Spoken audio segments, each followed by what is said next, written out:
MC चुनाव के दौरान प्रचार में बीजेपी और एआईएमआईएम के बीच में लगातार वार पलटवार का दौर जो है वो देखा गया। ऐसे में हमारे साथ इस वक्त बातचीत करने के लिए जुड़ रहे हैं एआईएमआईएम चीफ असदुद्दीन ओवैसी साहब। Thank you so much for joining with us sir.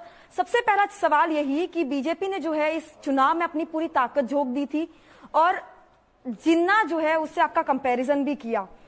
किस तरह से ओवैसी साहब जो है इस पूरे बयान को जो है देखते हैं?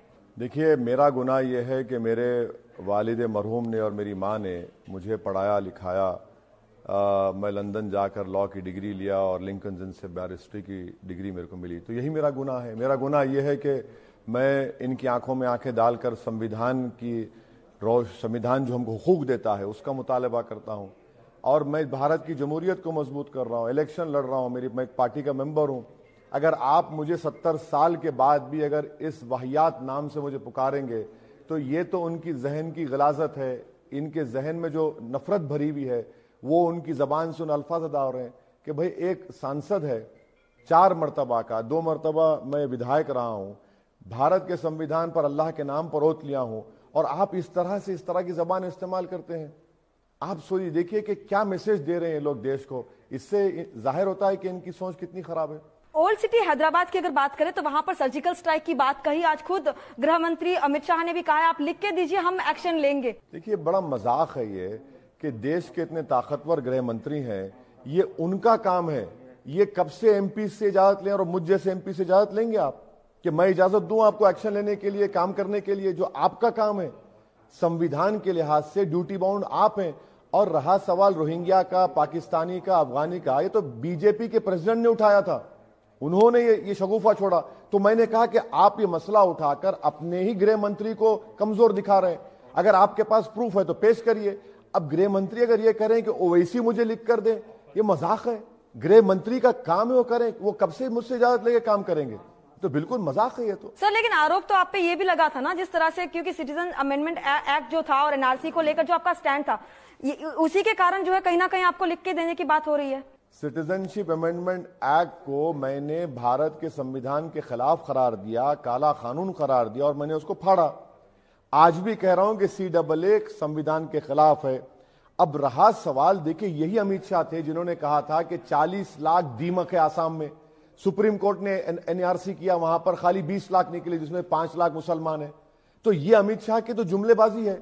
मुझे तो ताज्जुब हो रहा है कि देश के इतने ताकतवर गृह मंत्री अमित शाह कह रहे हैं कि एमपी लेटर लिख के दें उनको, एमपी से परमिशन ले रहे हैं। तो क्या आप इजाजत देंगे या लिख के देंगे? देखिए, सवाल पैदा होता इजाजत लेने का। उनका काम है काम करना। उन्हीं का स्टेट प्रेसिडेंट कह रहा है तो उसके स्टेट प्रेसिडेंट से पूछ लीजिए अमित शाह। उन बीजेपी का तेलंगाना का स्टेट प्रेसिडेंट अपने का प्रूफ दे दे कि 30,000 नाम वोटर लिस्ट में 1000 नाम दे दे रोहिंग्या के। अगर इलीगल पाकिस्तानी है, अफगानी है तो नाम दे दे, करिए। कौन रोक रहा है आपको? आपको मेरे से इजाजत लेना पड़ रहा है। थैंक यू वेरी मच अगर आप मुझसे परमिशन पूछ रहे हैं तो। सर, इस चुनाव में पाकिस्तान का जिक्र हुआ, रजाकारों का जिक्र हुआ। जेपी नड्डा जी ने तो खुद ये भी कहा कि आपकी जो पार्टी थी उन्होंने उन लोगों का समर्थन किया था जो कि हैदराबाद को पाकिस्तान के साथ मिलाना चाहते थे। कि जेपी नड्डा को तारीख नहीं आती है। हर संगी जो है वो तारीख से नाबलद नावाकिफ होता है। मैं उनको ज्ञान देता हूं। ये जो एमआईएम पार्टी है इसका कासिम रजवी की एमआईएम से कोई ताल्लुक नहीं है। ये अब्दुल वाहिद ओवैसी की एमआईएम पार्टी है। रहा सवाल, जो रजाकार थे वो पाकिस्तान भाग गए, जो वफादार थे वो आपके सामने बैठकर आपके सवालों का जवाब दे रहा है। भाग्यलक्ष्मी मंदिर में आज दर्शन करने पहुंचे थे अमित शाह जी और साथ ही कल योगी आदित्यनाथ जी ने यह भी कहा है कि हैदराबाद का जो नाम है वो बदलकर भाग्यनगर रख दिया जाएगा। देखिए, योगी आदित्यनाथ को, वो उत्तर प्रदेश के मुख्यमंत्री हैं और रेटिंग्स में उत्तर प्रदेश 27 या 28 मुकाम पर है, तेलंगाना तीसरे मुकाम पर है। तो उनको पहले अपने स्टेट को इंप्रूव करना चाहिए, उसके बाद दूसरों पर उंगली उठाना चाहिए। दूसरी बात, हाथरस में एक दलित महिला का रेप हुआ, जान चले गई। ये मुख्यमंत्री उसके माँ बाप को उसका अंतिम संस्कार में जाने की इजाजत नहीं देता। इन्हीं के स्टेट में जहां चीफ मिनिस्टर हैं योगी, हर पुलिस थाना ठाकुर पुलिस स्टेशन बना हुआ है। आप अपने स्टेट की फिक्र करिए। भारत का सबसे बड़ा स्टेट है। आप हम पे उंगली मत दिखाइए। जब आप इतना डेवलप करेंगे यूपी को, जब आप टॉप 5 में आ जाएंगे, जब आइए ज्ञान दीजिए। अब हम आपको ज्ञान दे रहे हैं, उस पर अमल करिए। सर, एबीपी न्यूज के एक इंटरव्यू में आपने कहा था कि अगर बीजेपी चाहे तो भी 370 को हाथ नहीं लगा सकती, लेकिन ये हो गया। भाग्यनगर को लेकर सुनिए, 370 को आपने अपनी ब्रूट मेजॉरिटी पर गैर कानूनी तरीके से अनकॉन्स्टिट्यूशनल वे में ये ब्रीच ऑफ कॉन्स्टिट्यूशनल प्रॉमिस है और मुझे यकीन है कि जब सुप्रीम कोर्ट में इस पर बहस होगी तो सुप्रीम कोर्ट बताएगा कि इन्होंने जो काम किया था वो गलत है। आज प्रेस कॉन्फ्रेंस में अमित शाह जी ने यह भी कहा है कि आपकी पार्टी और टीआरएस के बीच में एक गुपचुप सा एक गठजोड़ है, तो आप क्यों ना पब्लिक में आके जो है इस बात को स्वीकार करते हो? देखिए मेरा हाल ऐसा है ना कि मैं एक लैला हूं और मेरे हजारों मजनू हैं। बिहार में कांग्रेस ने कह दिया कि मैं बीजेपी के साथ वोट कटवा हूं, बी टीम हूं। अब यहां पर कांग्रेस कह रही है कि अगर ओवैसी नहीं है तो हमको वोट दे दो। अब बीजेपी कुछ और कह रही है, तो मुझे कोई फिक्र नहीं है। मैं एक लैला हूं और मेरे चाहने वाले इतने हैं कि हर कोई चाहता है कि मुझे मुद्दा बनाकर वोट हासिल किया जाए।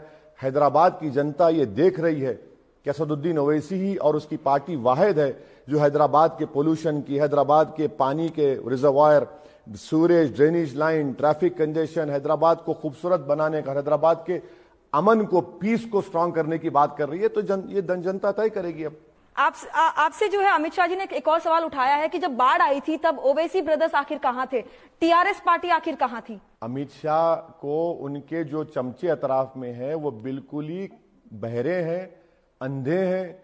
अकबरुद्दीन ओवैसी ने 3.5 करोड़ की रिलीफ बांटी। असदुद्दीन ओवैसी रोज नी डीप पानी में फिर रहा था, इसके विजुअल इमेजेस हैं।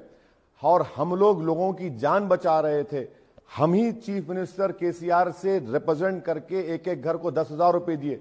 मैं अमित शाह पर चार्ज लगा रहा हूं कि आपने हैदराबाद की जनता को धोखा देकर, झूठ बोलकर एक पैसा आपने नहीं दिया। कर्नाटका में फ्लड्स में आए पैसा दिया।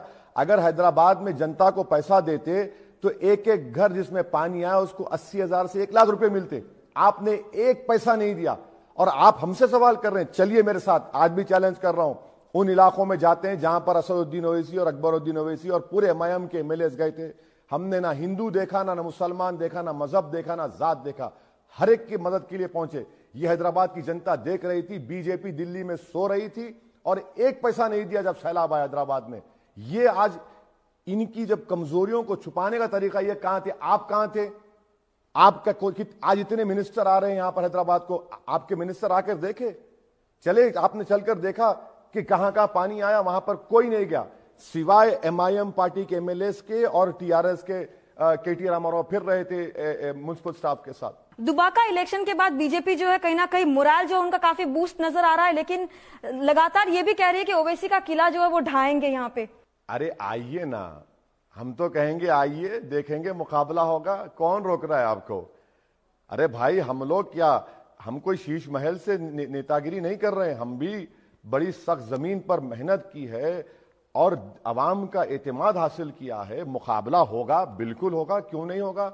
हम तो चाहते हैं मुकाबला हो और हमारी हैदराबाद की अवाम बताएगी कि हैदराबाद उनका है। हैदराबाद को किसने खूबसूरत बनाया, हैदराबाद को किसने अमन रखा, हैदराबाद के लिए कौन काम कर रहा है, ये हैदराबाद की जनता तय करेगी। 17 सितंबर को जो है मुक्ति दिवस के तौर पर मनाने की बात जो है बीजेपी कर रही है, इस पर क्या कहेंगे? पहले ये बताइए कि बीजेपी का क्या रोल उसमें? बीजेपी तो थी नहीं यहां पर, ना बीजेपी का कोई रोल उसमें है। आप ये बताइए आपका रोल ही क्या है उसमें? आप तो थे ही नहीं ना वहां पर। बीजेपी सिर्फ यही मसलों को उठाती है। हम किले गोलकुंडा पे अपना झंडा लगाएंगे। अरे भाई, किले गोलकुंडा पर तिरंगा लग रहा है और लग चुका है। आप सिर्फ नफरत की राजनीति करना चाहते हैं, जोड़ने की बात नहीं करते, दिलों को मिलाने की बात नहीं करते। तो इसी तरह ये राजनीति करते हैं और समझते हैं कि हैदराबाद में ऐसा करेंगे। ऐसा नहीं होगा। चलिए जाते हैं, दो और सवाल ये कि जीएचएमसी चुनाव में जो है ओवैसी साहब जो है कितनी सीटों की उम्मीद कर रहे हैं? देखिए, कोई भी पॉलिटिशियन आपको सही जवाब नहीं देगा, जिसमें मैं भी शामिल हूं। मगर मैं इतना कहूंगा कि हम जो काम किए 5 साल में, हमारे कॉर्पोरेटर्स जो अवाम के दरमियान में रहे, हम ये कहते हैं कि एमआईएम पार्टी का काम उसकी शनाख्त है। आवर वर्क इज आइडेंटिटी और वो रिफ्लेक्ट होगा हमारे रिजल्ट में। हमको अच्छे रिजल्ट की उम्मीद है। बिहार चुनाव में आपकी पार्टी ने जो है काफी अच्छा प्रदर्शन किया था। बंगाल के बारे में जानना चाहेंगे कि क्या? नहीं, बंगाल के बारे में, क्योंकि हैदराबाद के चुनाव इतने जल्दी अनाउंस हो गए, कैंपेन का टाइम भी बड़ा कम दिया गया स्टेट इलेक्शन कमीशन तरफ से, तो इसके बाद हम बैठेंगे, पूरे बंगाल के लोगों को बुलाएंगे, उनसे मशवरा करेंगे, उनकी राय लेकर एक फैसला लेंगे। क्या ममता बनर्जी की पार्टी के साथ जाने का कोई प्लान? नहीं, वैसा तो कोई नहीं प्लान, अभी कोई प्लान नहीं। Thank you so much for joining with us sir. तो ओवैसी साहब का साफ तौर पर कहना है कि बंगाल में खासतौर पर अब तक कोई प्लान नहीं है ममता बनर्जी के साथ जाने का। वहीं लगातार जिस तरह की ध्रुवीकरण जो है वो हैदराबाद में देखी गई, वहीं बीजेपी पर लगातार नफरत की राजनीति का आरोप लगाते दिख रहे हैं।